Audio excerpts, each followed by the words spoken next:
Si DeMarcus Cousins nga po at Kevin Durant ay parehong big-time players ng GSW. Kung saan kanina nga po kontra sa Miami Heat, pinatunayan nga po nila na big-time players nga talaga sila. Kaya naman sa ating video, mga kabiboy, ay atin nga po pag-uusapan yan.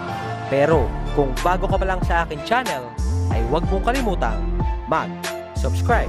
Kanina nga po ay tinalo ng Golden State Warriors ang koponan ng Miami Heat sa score na 120-118.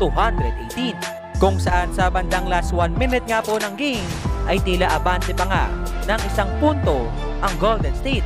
Pero after nga po ng fast break layup ni Dwayne Wade ay tila nawala ang kalamangan ng GSW. Pero after nga po ng timeout on that shot, nagkaroon na naman ng turnover ang GSW that is resulted on a easy dunk.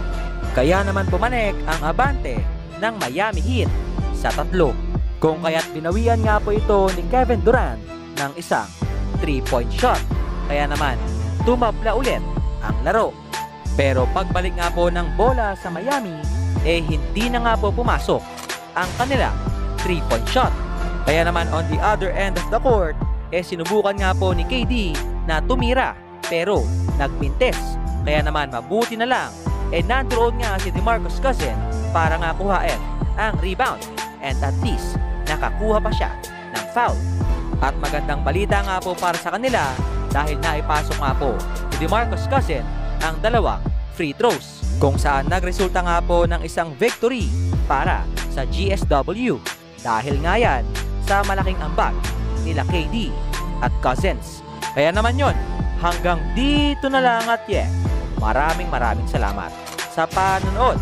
And once again, this is Bob GameStyle TV saying, bye-bye!